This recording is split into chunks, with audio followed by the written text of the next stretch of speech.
On va prendre un temps dans la prière, tout à l'heure, dans la louange, dans l'intercession aussi. Amen. Et puis nous aurons quelques annonces un peu spéciales que je vous permettrai de donner au sujet de nos deux frères, dans la chair en plus. Hein. Voilà, quelques bonnes nouvelles. Merci Seigneur. Amen. Voilà, des nouvelles réjouissantes. Amen. Voilà, en attendant cela, je vous propose donc de chanter ensemble avec notre frère Lévi, hein, et de pouvoir ensemble adorer le Seigneur. Amen. Amen. Louer le Seigneur. Amen.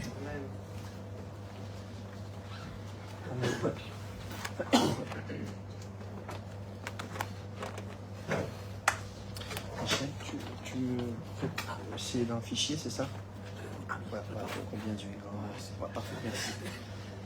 Bonsoir à tous. Je suis content d'être là. Je vous avoue, j'étais un peu fatigué. Je n'étais pas très en forme, et d'être là avec vous, je me sens bien. La Bible elle dit qu'il est bon, qu'il est agréable, qu'il est doux pour des frères et des sœurs de demeurer ensemble, et on le vit chaque jour, voilà. On va chanter ces cantiques ensemble, se réjouir ensemble dans la présence du Seigneur. Le premier chant, c'est le numéro 6. On va chanter combien Dieu est grand, car il est grand, il est puissant. J'ai retenu un petit psaume qui a un rapport avec ce cantique.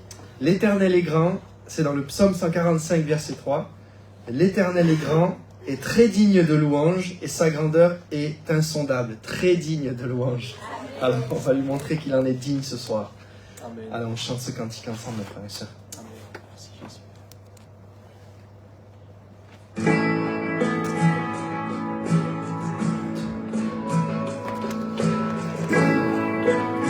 Chante d'un même cœur, mes frères et sœurs.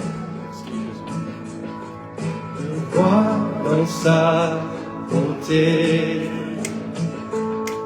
vêtu de majesté, la terre est dans la joie, la terre est dans la joie, sa gloire resplendit, l'obscurité s'enfuit, car elle est la lumière du monde, au son de sa voix.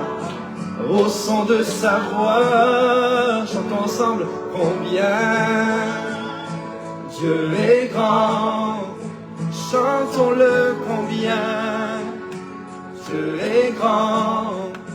Et tous verront combien Dieu est grand.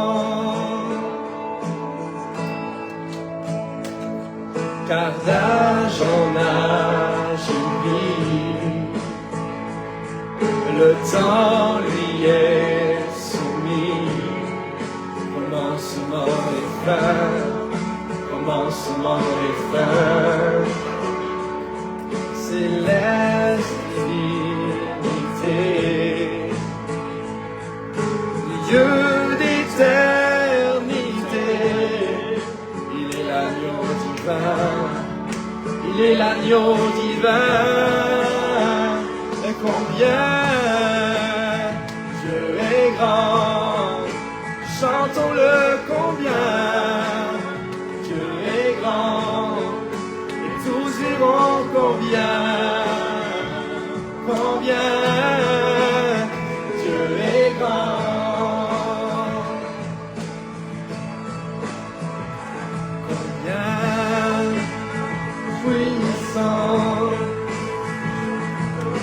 Digne de louange, je chanterai combien Dieu est grand.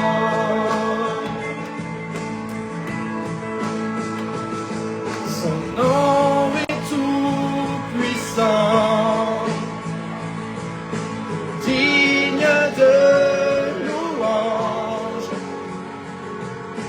chanterons combien Dieu est grand. Amen. Combien Dieu est grand. Chantons-le combien Dieu est grand. Et tous verront combien Dieu est grand. ensemble. Combien Dieu est grand, chantons-le combien Dieu est grand, et tous verront combien Dieu est grand. Amen, amen. Oui Seigneur, tu es grand, tu es puissant Seigneur mon Dieu. Merci parce que tu es dans nos vies Seigneur mon Dieu. Merci parce que tu prends soin de nous Seigneur mon Dieu. On va prendre le deuxième chant. Et oui, si Dieu est grand, il est forcément au-dessus de tout et de toutes choses. Le deuxième chant, c'est au-dessus de tout. C'est le chant numéro 5. On va prendre ensemble. Numéro 5.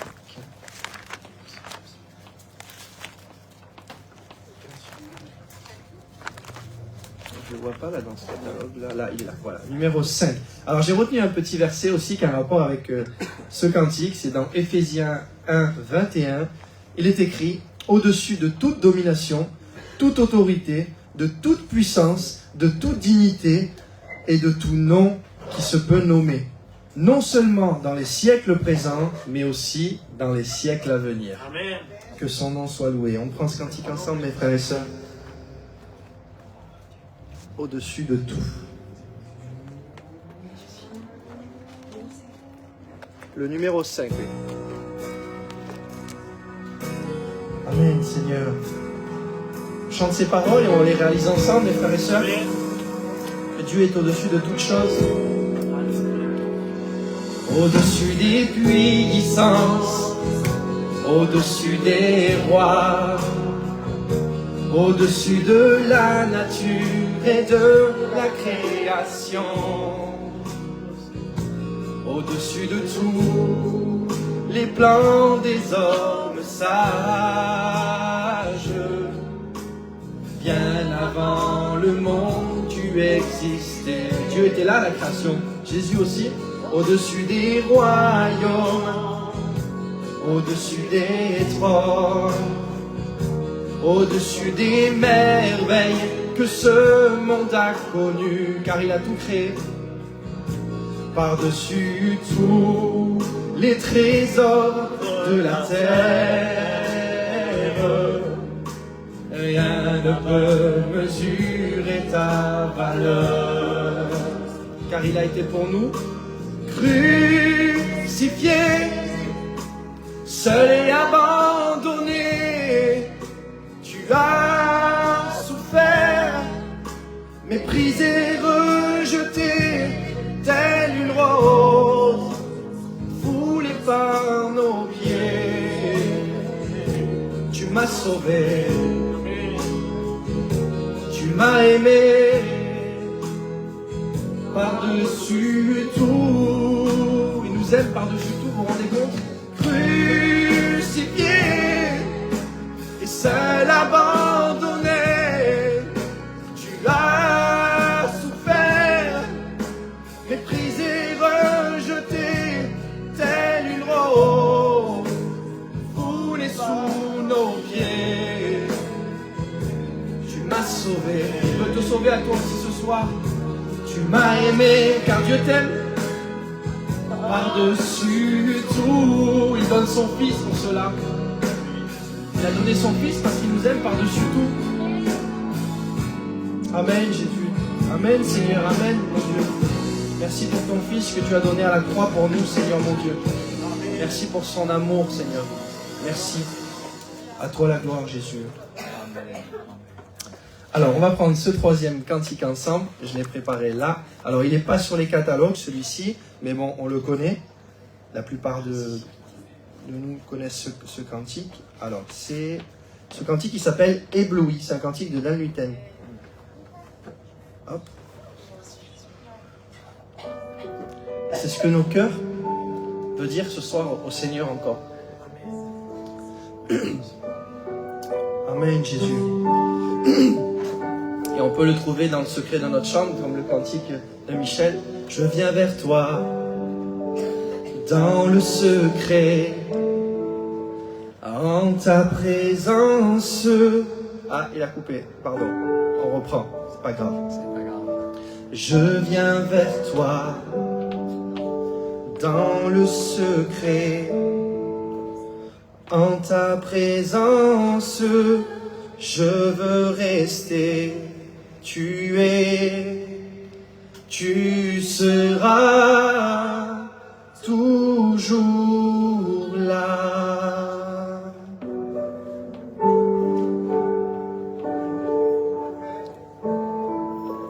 Amen, Seigneur.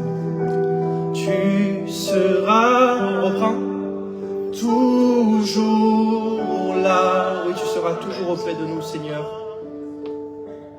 Et tout contre toi, près de ton cœur, je peux entendre ta voix, Seigneur. Tu seras toujours là. Ébloui devant toi, Éternel,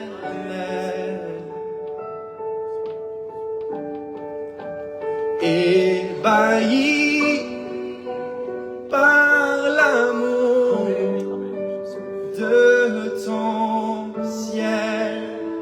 Amen, Jésus. Je suis là à tes pieds. Je viens t'adorer. Je désire habiter près de toi. Habiter près de toi, Seigneur. Oui, Seigneur. Je vois ton bras.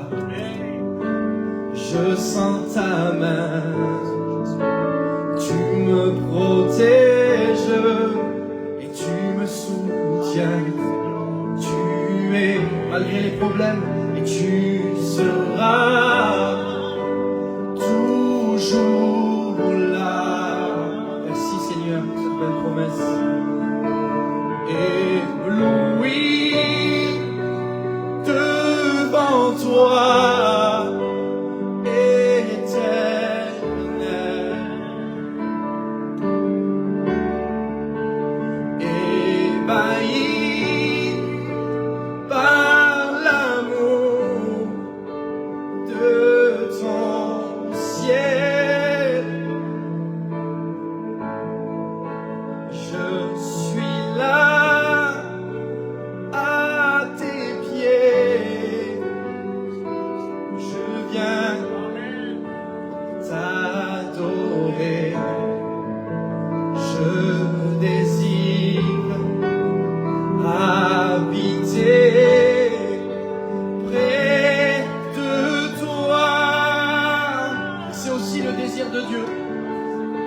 auprès de lui. Et c'est sa seule volonté.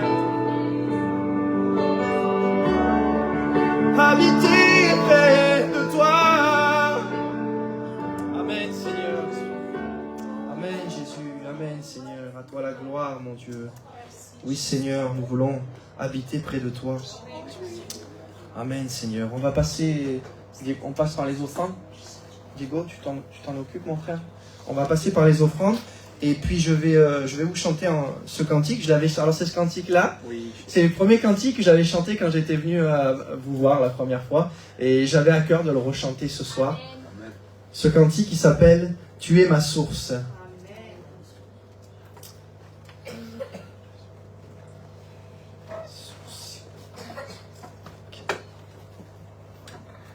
Voilà, il est là. Amen, Seigneur. J'ai retenu un petit verset qui a un rapport avec ce cantique aussi. Tu es ma source. C'est dans Jean 4, verset 14. Mais celui qui boira de l'eau que je lui donnerai n'aura jamais soif. Et l'eau que je lui donnerai deviendra en lui une source d'eau qui jaillira jusqu'à l'éternité. Amen, Seigneur. Merci pour cette source, Seigneur mon Dieu. Oui, Seigneur, Tu es l'eau de vie, Seigneur.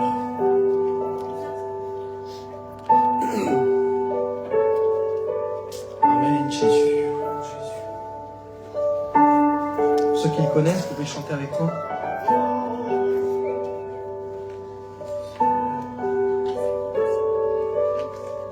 Je te prie et tu entends ma voix.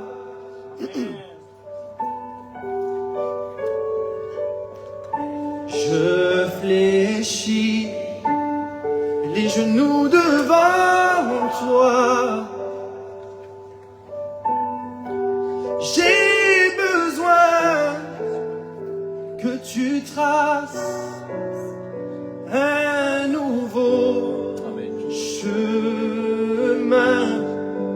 Tant besoin que tu sois mon puissant soutien. Tu es ma source, tu es mon bien. Quand je me perds, tu prends ma main et tu me relèves de la poussière dans mon désert. Amen, Seigneur. Et tu me diriges vers ta lumière, Seigneur. Amen. Tu es mon Père, tu restes Dieu dans mon désert. Combien de fois on a traversé des déserts et le Seigneur est avec nous. Jésus lui-même. Amen. Et nous disons au Seigneur, Saint-Esprit, je me tiens devant toi. Oui, Seigneur. Amen. À l'abri, dans le creux de tes mains. Amen, Seigneur.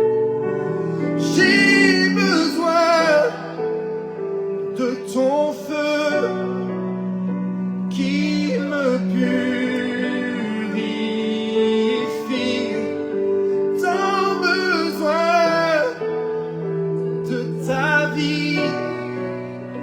Alors je m'écris.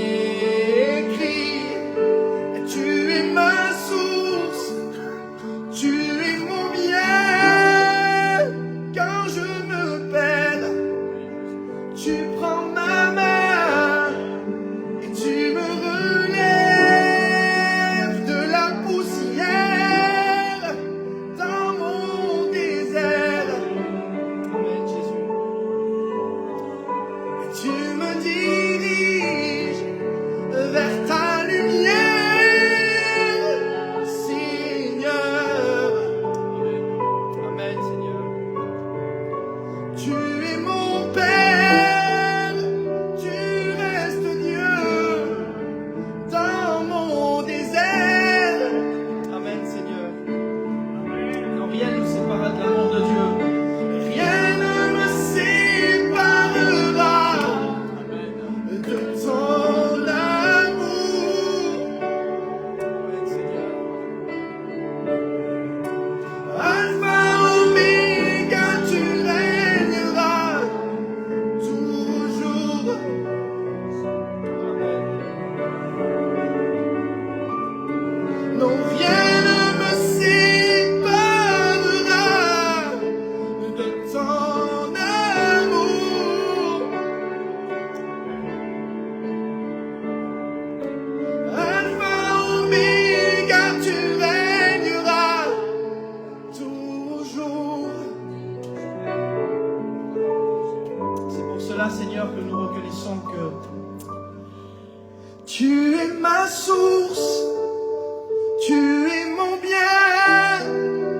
Quand je me perds, tu prends ma main et tu me relèves de la poussière dans mon désert.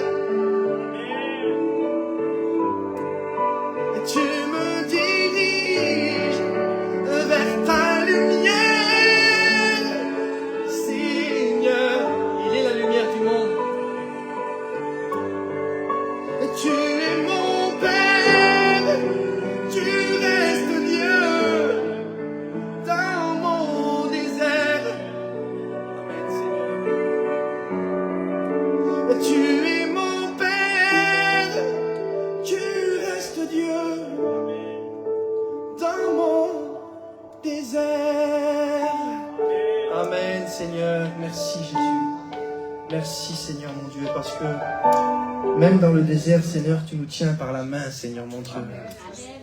Tu guéris nos cœurs, Seigneur mon Dieu. Merci, Père. Merci, Seigneur. Voilà, nous allons demander à Michel, voilà, qui va nous donner le bon conseil de la parole du Seigneur encore ce soir. Et voilà, on a besoin de la parole de Dieu, mes frères et sœurs. Pour ma part, j'en ai besoin aussi. Et on a besoin d'être attentif à sa parole, de l'écouter, de la comprendre. Et merci, Seigneur, pour cette parole, Seigneur, que tu nous donnes. Merci pour les serviteurs aussi qui sont là, Seigneur mon Dieu. Je te rends grâce, Seigneur, et je te dis merci, Père. Amen. Merci, Seigneur. Merci, Jésus. Merci, Jésus. Amen. Merci, Seigneur, pour le bien qu'il nous fait déjà à travers ces chants, à travers son bon esprit. Que Dieu bénisse ces jeunes. C'est des jeunes, hein, bon. Moi, je suis vieux. Mais je rends gloire à Dieu pour ces jeunes qui sont vaillants pour le Seigneur. Amen. Que Dieu soit glorifié. Que Dieu soit béni. J'aimerais dans cette soirée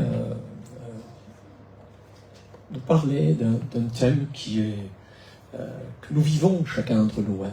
Nous ne sommes pas toujours au top dans notre corps, dans notre âme, dans notre esprit.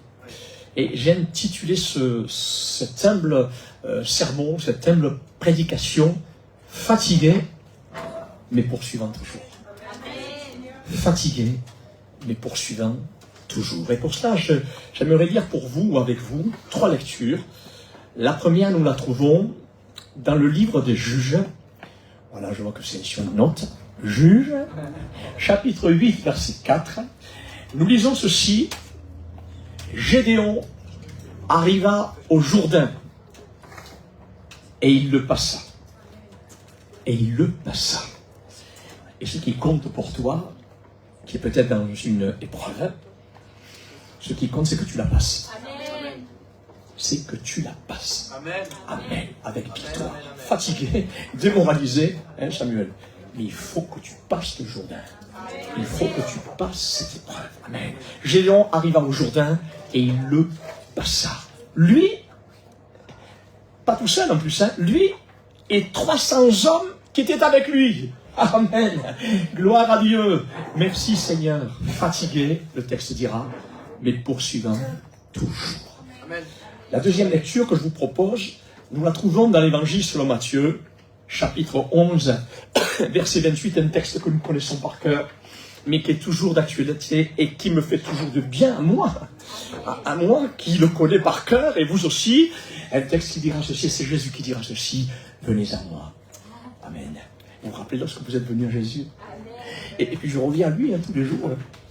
J'ai besoin de revenir à lui tous les jours. Venez à moi, vous tous qui êtes fatigués et chargés. Amen. Et je vous donnerai du repos. Et la troisième et dernière lecture que je vous propose se trouve dans le livre des Psaumes, chapitre 84, verset 6 et verset 8 également. Et il est dit ceci, heureux ceux qui placent en toi leur appui. Amen. Gloire à Dieu. Laurie, Samuel, et vous tous qui êtes ici, vous êtes heureux d'avoir placé en Dieu votre appui. Amen. Heureux ceux qui placent en toi leur appui, ils trouvent dans leur cœur des chemins tout tracés. C'est formidable. C'est formidable. Leur force augmente pendant la marche. Vous avez remarqué? Leur force augmente pendant la marche. C'est incroyable. Comment dire ça? La pensée de Dieu. Habituellement, en principe, quand on est fatigué, on s'assoit. Et là, non. Dieu dit, non, tu vas renouveler tes forces, mais pendant que tu marches. Quel Dieu mystérieux. Ah oui, ça veut dire qu'il ne faut pas que tu arrêtes. Et pendant que tu vas marcher, je vais te renouveler. Tu ne t'assois pas.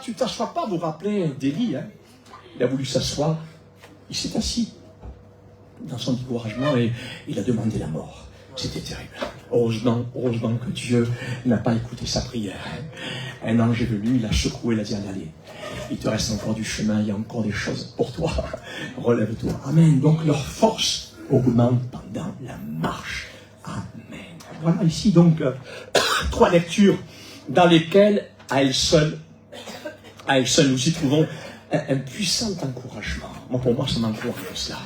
Dans mes moments de fatigue, dans mes moments de lassitude, dans mes moments d'angoisse et tout le reste. Ces textes m'encouragent et me donnent la force.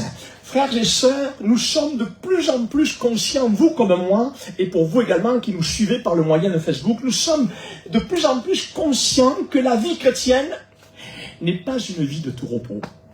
Eh oui. Eh oui. Je veux parler ici des luttes et des combats contre l'adversaire de notre âme. Le combat qui, quelquefois, atteint même notre corps dans le domaine de la maladie. Eh oui. Et c'est l'apôtre Paul qui, au milieu de ces épreuves, pourra dire ces paroles dans sa deuxième lettre aux Corinthiens, chapitre 7, verset 5, « Car depuis notre arrivée, lui le grand apôtre, en Macédoine, notre chair n'eut aucun repos. » Et d'ailleurs, lui-même, il disait qu'il se glorifiait, non pas de ce qu'il était un homme de Dieu, mais il se glorifiait de ses infirmités. Sûrement qu'il était malade, cet homme. Malgré que quand il posait les mains au nom de Jésus, les gens étaient guéris, mais lui-même était malade. Bon, mais ça, c'est comme ça, c'est Dieu qui dirige toutes choses. Notre chair n'eut aucun repos, nous étions affligés de toute manière, lutte au dehors, crainte au dedans. Et ailleurs, il racontera quelques épreuves de sa vie dans le Seigneur, lesquelles me donnent du courage dans mes légères afflictions, moi. Eh oui, il dira comme ceci, 3 fois, j'ai été battu de verge. 1 fois lapidé.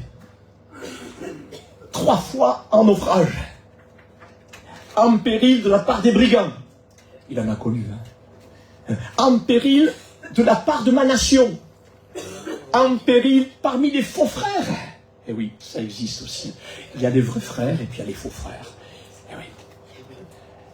Exposé à la faim. Exposé à la soif. Exposé au froid, à la nudité.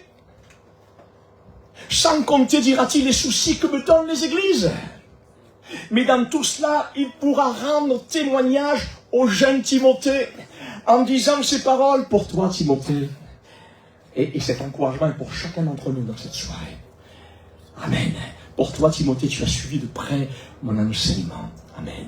Ma conduite, ma douceur, mon amour, ma constance. C'était un modèle.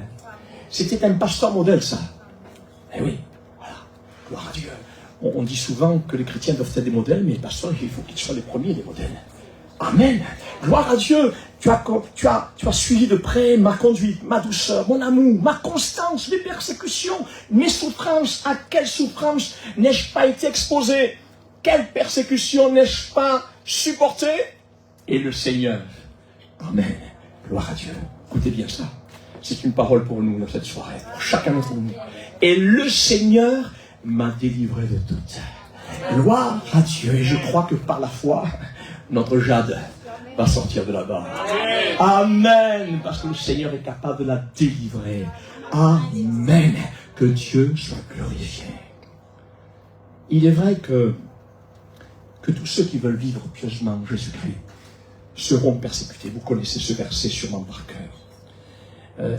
Mais il est vrai aussi de dire que Jésus-Christ est capable de nous délivrer de nos épreuves. Amen. Mais pour cela, il y a quelques principes. Il y a quelques règles à appliquer, et ces règles, nous les trouvons dans la parole de Dieu. Ce ne sont pas des règles d'hommes, hein?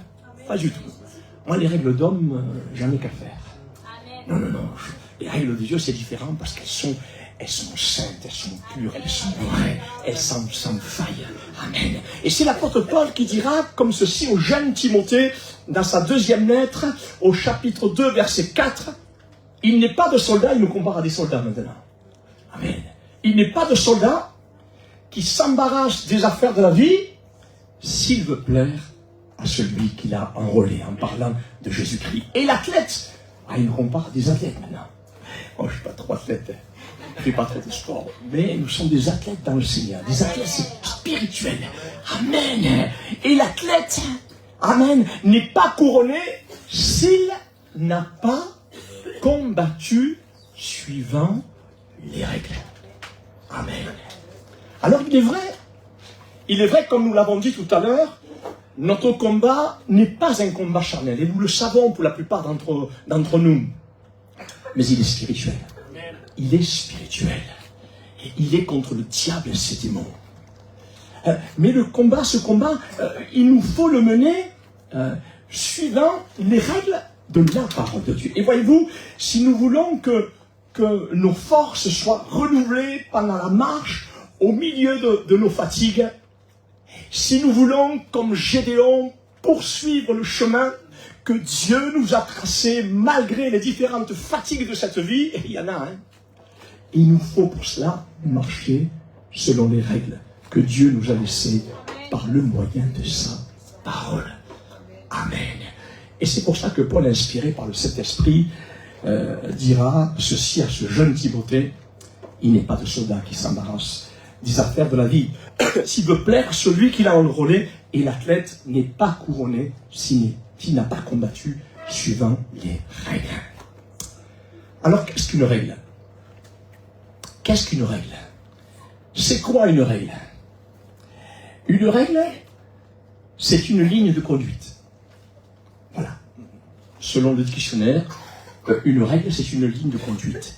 Et cela nous parle de doctrine. Cela nous parle d'enseignement. Enseignement que le Seigneur Jésus-Christ nous a laissé par le moyen de sa parole. Amen. Gloire à Dieu. Merci Seigneur. Enseignement qu'il nous a laissé par le moyen de sa parole. Et l'une des premières règles à laquelle le Saint-Esprit nous invite à nous maintenir et à marcher afin que nos forces soient renouvelées pendant la marche, c'est cette ligne de conduite de la nouvelle naissance qui nous a été accordée par le Saint-Esprit de Dieu après notre repentance et notre conversion à Dieu. Amen. Et c'est la lettre de Paul aux Romains, chapitre 6, verset 3, qui dira ces paroles au sujet de la nouvelle naissance, indispensable à une bonne marche avec Dieu. Il dira comme ceci: ignorez-vous que nous tous qui avons été baptisés en Jésus-Christ, c'est en sa mort. Ça sera un verset que j'apporterai pendant les études pour expliquer ce qu'est le baptême. Le baptême, c'est semblable à une mort. Ça veut dire qu'on meurt à notre vie passée. On n'entend plus parler de cela. Et quelque chose qui est mort, c'est mort, hein? C'est fini. Gloire à Dieu. Ignorez-vous que nous tous qui avons été baptisés en Jésus-Christ, c'est en sa mort que nous avons été baptisés. Nous avons donc été ensevelis avec lui par le baptême en sa mort, afin que comme Christ est ressuscité des morts, pour la gloire du Père, de même nous aussi, nous marchions en nouveauté de vie. Amen. Et voyez-vous, ce texte nous parle de renoncement à nous-mêmes. De renoncement à nous-mêmes. Renoncement aux choses qui sont inutiles de cette vie. Vivre en nouveauté de vie, je ne vous apprends rien dans cette soirée. Des rappels pour certains, mais des rappels très importants pour que nos forces soient renouvelées. Amen. Vivre en nouveauté de vie, c'est vivre dans un état d'esprit de renoncement continuel avec ce qui nous colle à notre chair, à notre âme et à notre esprit. Amen. Et c'est pour cette raison que Jésus dira un jour, si quelqu'un veut venir après moi, c'est la première parole qu'il va dire à ceux qui voulaient le suivre. C'était peut-être dur, mais c'est le seul moyen de devenir de vrais disciples. Si quelqu'un veut venir après moi, qu'il renonce à lui-même, qu'il se charge de sa croix et qu'il me suive. Amen. Gloire à Dieu, frères et sœurs. Nous n'avons pas encore revêtu le corps céleste qui nous est réservé lorsque le Seigneur viendra nous chercher. Amen. Mais en attendant ce jour glorieux, soyons de ceux qui, comme l'apôtre Paul pouvait dire, qui ne mettaient pas sa confiance en la chair. L'apôtre Paul, tout apôtre qu'il était, tout consacré qu'il était, il ne se fiait pas à sa propre personne. Et notre premier ennemi, c'est nous-mêmes. Parce qu'on n'a pas encore revêtu le corps glorieux. Et il pourra dire même cette parole qui me paraît très dure, mais tellement vraie. Il dira comme ceci dans sa première lettre aux Corinthiens, chapitre 9, verset 27. Écoutez bien. je traite durement mon corps.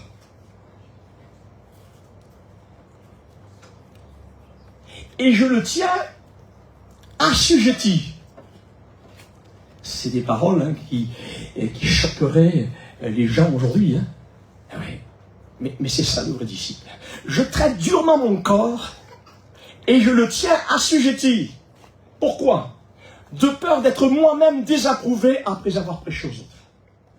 Amen. Alors bien entendu, rassurez-vous.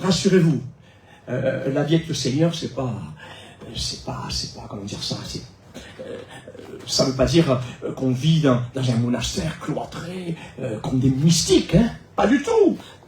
Pas du tout. La vie chrétienne n'est pas vivre en mystique et dans une sorte de flagellation continue contre notre âme, notre corps et notre esprit, comme le font certaines religions. Mais cela veut dire tout simplement qu'il nous faut veiller. Vous comme moi. Tant que nous serons dans ce corps, il nous faut veiller à nous-mêmes.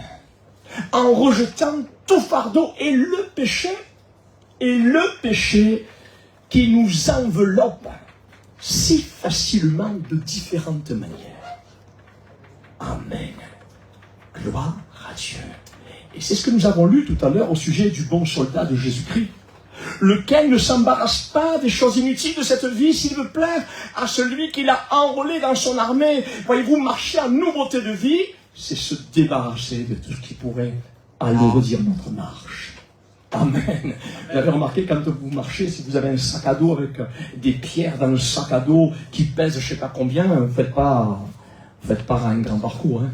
C'est pas vrai? Il faut vraiment, si on veut marcher longtemps, il faut être léger. Eh oui, marcher en nouveauté de vie, c'est se débarrasser de tout ce qui pourrait alourdir notre marche avec le Seigneur. Et ainsi, nous pouvons dire, comme nous l'avons vu, nous allons marcher, mais fatigués, mais poursuivant toujours, parce que nous serons débarrassés de tout ce qui est inutile. Amen. Gloire à Dieu. C'est l'apôtre Pierre qui dira ceci par le Saint-Esprit, de nous décharger sur Jésus de tous nos soucis. Voilà quelque chose qui nous alourdit la vie, les soucis. Vous en avez des soucis? Comme tout le monde. Oui. Et moi aussi j'en ai des soucis, mais comme je le disais hier soir à Rogon, je m'efforce. Je m'efforce, même si jamais, je m'efforce par le Saint-Esprit à les apporter à Jésus-Christ. Amen. Seigneur, je peux me débarrasser des soucis, même s'ils sont légitimes. Parce que je sais que tu es capable de prendre soin. Ça, c'est la foi. Amen. Et notre foi, nous voulons la mettre en action. Que Dieu soit béni. C'est l'apôtre Pierre donc qui dira ceci, de se décharger sur Jésus de tous nos soucis, car lui-même prendra soin de nous. Amen. Gloire à Dieu. Frères et sœurs, les soucis de cette vie appesantissent notre cœur. C'est vrai que les soucis nous appesantissent. Ça nous rend KO. C'est vrai, ça nous rend KO. Des fois, on se lève le matin, on n'a pas encore commencé la journée, on est assailli de tous les soucis, on est KO, on dirait qu'on a fait 8 heures déjà. C'est vrai, parce que les soucis appesantissent notre cœur, ils appesantissent notre marche. Et c'est ce que Jésus-Christ dira à ses disciples, prenez garde à vous-même, dira-t-il, de craindre que vos cœurs ne s'appesantissent par les excès du manger du bois et par les soucis de la vie, et que ce jour, en parlant du retour du Seigneur, ne vienne sur vous à l'improviste. Oui, les soucis de cette vie, même s'ils sont légitimes, peuvent être un moyen d'alourdir notre marche avec le Seigneur et nous faire perdre même la course. Jésus dira même que les soucis de cette vie, écoutez bien, est un moyen d'étouffer la semence de la bonne parole de Dieu. Rappelez-vous de la parabole des terrains, que vous connaissez peut-être pour la plupart d'entre vous. La parabole des terrains et de la semence dira comme ceci dans l'évangile selon Matthieu chapitre 13 verset 22, « Celui qui a reçu la semence parmi les épines, c'est celui qui entend la parole, mais en qui les soucis du siècle étouffent cette parole et la rendent infructueuse. » Voyez-vous, bien des fois, cette parole qui est bonne, Amen. Cette parole qui est semée dans les cœurs reste infructueuse, tout simplement, parce que nous ne la laissons pas combattre nos épines, combattre nos soucis. Ça vous est arrivé, à moi aussi ça m'est arrivé. Et c'est ce que dira l'Éternel par la bouche du prophète Ésaïe, au chapitre 27, verset 2, il dira comme ceci, en ce jour-là, chantez un cantique sur la vigne. Moi, l'Éternel, j'en suis le gardien. C'est lui le gardien, c'est lui notre gardien. Amen, c'est lui notre ange gardien. Amen, gloire à Dieu. Je l'arrose, dira l'Éternel, je l'arrose. À chaque instant, il prend soin de nous. Il arrose. Amen. À chaque instant, de peur qu'on ne l'attaque. Nuit et jour, je la garde. Il ne sommeille ni ne dort. Celui qui garde Israël, mais celui qui garde son Église également. Il n'y a point à moi, dira l'Éternel, il n'y a point à moi de colère. Mais si je trouve à combattre des ronces et des épines, ah oui, je marcherai contre les épines, contre les ronces. Je les consumerai tout ensemble. Et voici comme il termine. À moins, parce que Dieu nous laisse la liberté. Dieu nous laisse la liberté, même s'il nous aime, il nous laisse la liberté. À moins, dira l'Éternel, qu'on ne me prenne pour refuge. Voilà. Ce qui veut dire que si nous ne laissons pas faire le Seigneur dans notre vie, nous resterons dans nos soucis. Et notre marche ne pourra pas être renouvelée. Et on se lèvera toujours fatigué. Vous comprenez? Rappelez-vous du peuple d'Israël. Ils errèrent pendant 40 ans. C'est long quand même, 40 ans. 40 ans dans le désert, à cause de quoi? À cause de leur indocilité envers Dieu. Toujours rebelle, toujours à redire. Et pourtant, ils ont connu des bénédictions extraordinaires.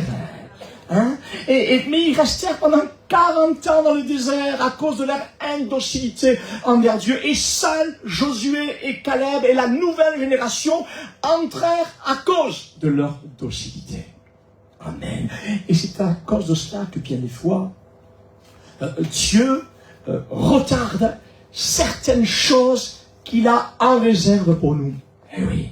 Bien des fois, Dieu retarde certaines choses qu'il a en réserve pour nous. Voilà pourquoi nous voulons être dociles entre les mains de Dieu. C'est-à-dire malléables. Souple entre ses mains, comme vous l'êtes. Amen.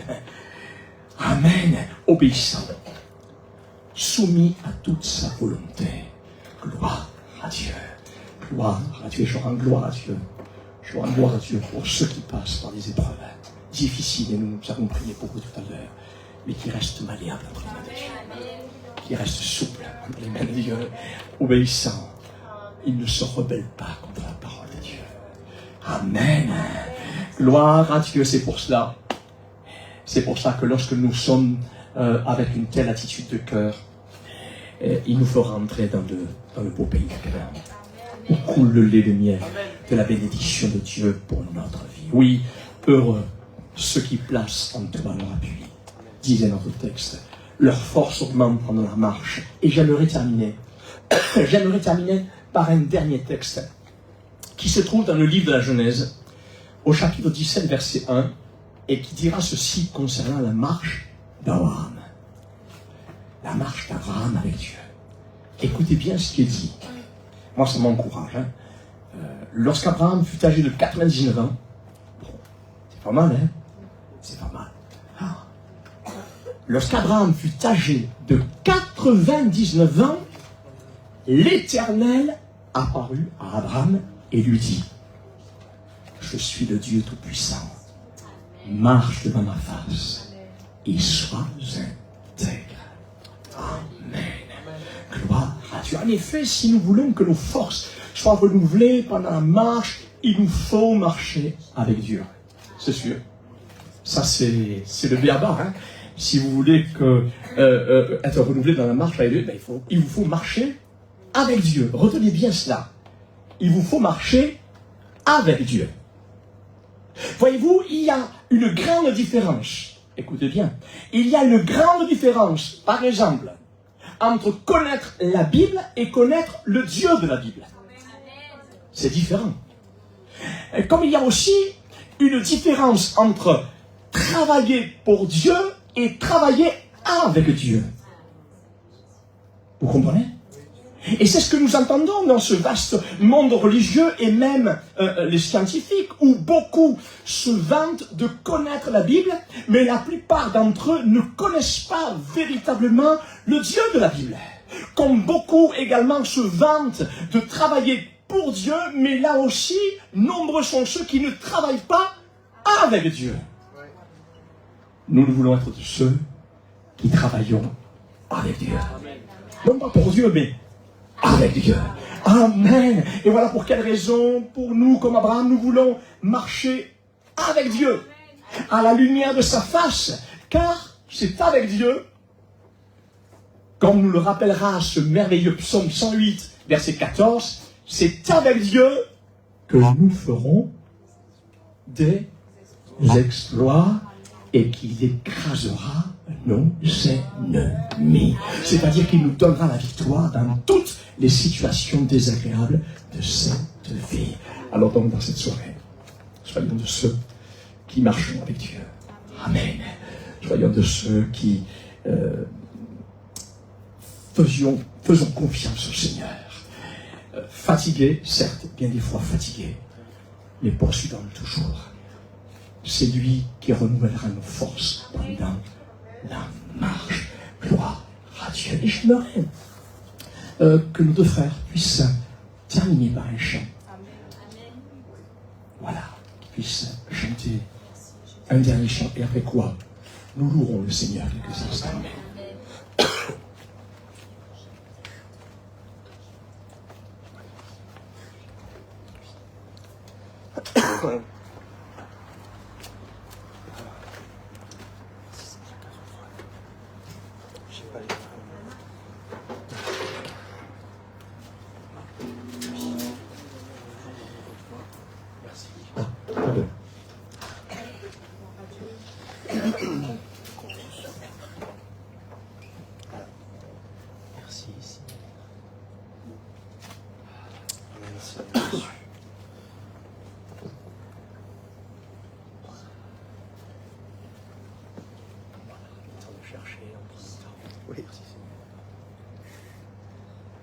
Là, on y est.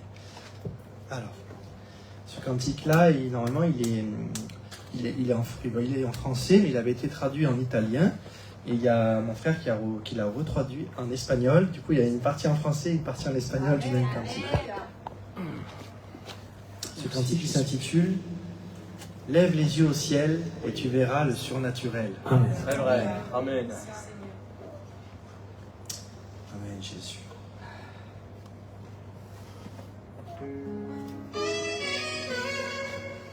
Amen, Seigneur.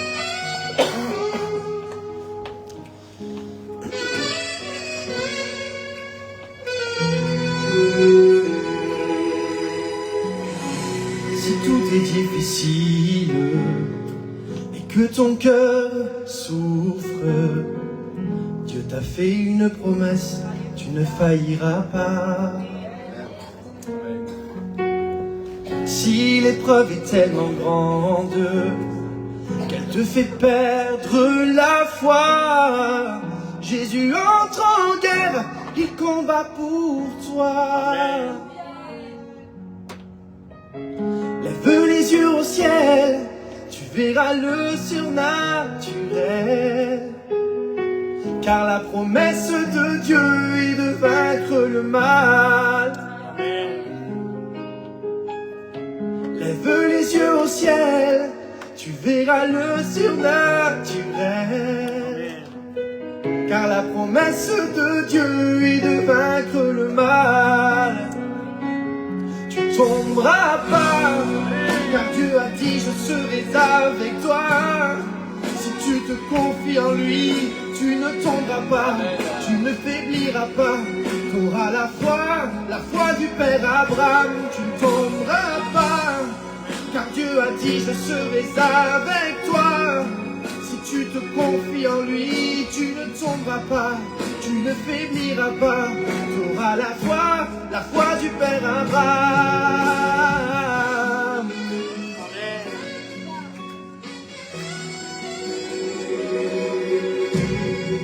Si tú crees que es imposible, que en tu corazón sufre, Dios te hizo una promesa, no te dejará. Si este mundo de malvado te lleva a perder la fe, Jesús entra en guerra, pelea junto a ti. Al cielo, verás el sobrenatural. La promesa de Dios de vencer el mal. Tú miras el cielo, verás el sobrenatural. La promesa de Dios de vencer el mal. Que vencirá. Junto a ti, Señor Jesús siempre está. Si confías en Él, no te dejará, no te abandonará. Tendrá la fe del Padre Abraham. Él siempre está. Aquí a tu lado nunca fallará. Si confías en Él, no te dejará, no te abandonará. Tendrá la fe del Padre Abraham. Lève les yeux au ciel, tu verras le surnaturel. La promesa de Dios es de vencer el mal.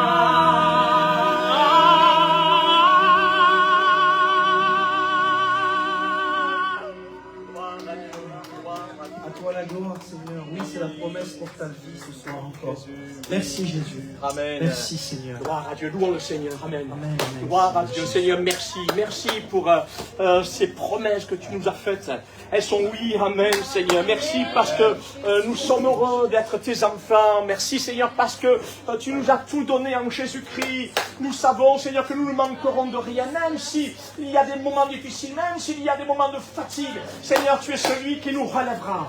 Comme tu nous l'as dit, Seigneur, à travers ta parole, à travers ce chant, tu es celui qui nous conduira jusque dans le ciel. Que ton nom soit béni, Jésus.